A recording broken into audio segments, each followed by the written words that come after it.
40 দিনের মধ্যে গোপন অঙ্গের লোম পরিষ্কার না করলে ইবাদত কবুল হয় না, এ কথা কতটুকু সত্য?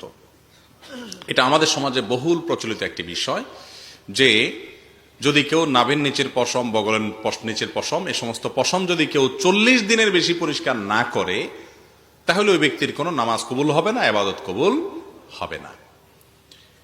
আসলে কি তাই? এ ব্যাপারে একটি হাদিস সহিহ মুসলিম বর্ণিত আছে। আনাস রাদিয়াল্লাহু তাআলা বর্ণনা করেছেন নবী করিম সাল্লাল্লাহু আলাইহি সাল্লাম থেকে। তিনি বলেছেন, ওয়াক্কিত লানা, আমাদের জন্য নাভির নিচের পশম ইত্যাদি এগুলো ফেলানোর সর্বশেষ সীমানা নির্ধারণ করে দেয়া হয়েছে 40 দিনকে।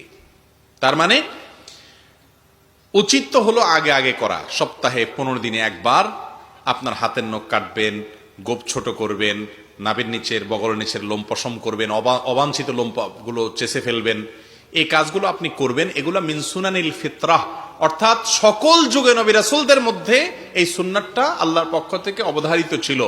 এটা প্রকৃতিগত সুন্নাহ, সৃষ্টিগত সুন্নাহ। মানুষকে এভাবে সৃষ্টি করেছেন এগুলো শরীরে বাড়ে, সেজন্য এগুলো কমাতে হয়। এটা আল্লাহর সুন্নাহ, আল্লাহ তাআলা এটা করার নির্দেশ করেছেন, সমস্ত নবীগণের সুন্নাহ এটা।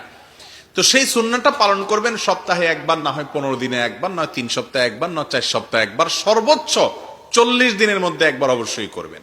40 দিন যদি পার হয়ে যায় তারপরেও না করেন, অর্থাৎ এই পশমগুলো বড় হয়ে গেছে, 40 দিন পর্যন্ত চাষেন নাই, তাহলে সেক্ষেত্রে নখ বড় হয়ে গেছে, 40 দিনে বেশি হয়েছে, তাও আপনি কাটেন নাই, এরকম যদি হয় তাহলে সেক্ষেত্রে আপনি গুনাহগার হলেন।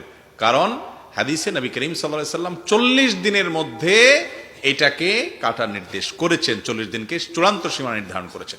অনেক উলামা ইকরাম বলেছেন এটা কাটাটা ফরজ ওয়াজিব না, তবে উত্তম, 40 দিনের পরে গেলে সেটা উত্তমের খেলাফ হবে। কিন্তু কোন হাদিসে এই কথা বলা নাই যে 40 দিনের পরে যদি কাটা না হয় তাহলে নামাজ হবে না বা নামাজ কবুল হবে না, এমন কোনো কথা হাদিসে নাই। অন্যান্য ইবাদতের সাথে এর সম্পর্ক নাই। তবে হ্যাঁ, নখ বড় হয়ে গেছে, সেখানে ময়লা ঢুকে এমন ভাবে জমে শক্ত হয়ে বসে গেছে যে পানি ঢুকে না নখে, তাহলে সেক্ষেত্রে সেটা কারণে উযু হবে না, উযু না হওয়ার কারণে নামাজ হবে না, এরকম যদি হয় সেটা ভিন্ন কথা। কিন্তু এগুলো বড় হইলেই 40 দিন পার হইলেই নামাজ কবুল হবে না, ইবাদত কবুল হবে না, এমন কোনো কথা হাদিসে নাই। ইবাদতের জায়গায় ইবাদত কবুল হবে যদি ঠিকঠাক মতো পবিত্রতা অর্জন করেন, ঠিকঠাক মতো নামাজ কালাম পড়েন, শর্তগুলো পালন করেন, তাহলে নামাজ ঠিকই হয়ে যাবে, ইবাদত ঠিকই হয়ে যাবে। কিন্তু 40 দিনে বেশি চাচ্ছেন নাই, ছোট করেন নাই, সেজন্য আপনি আলাদা গুনাহগার হবেন, সেটা ভিন্ন কথা। বুঝাতে পারছি বিষয়টা?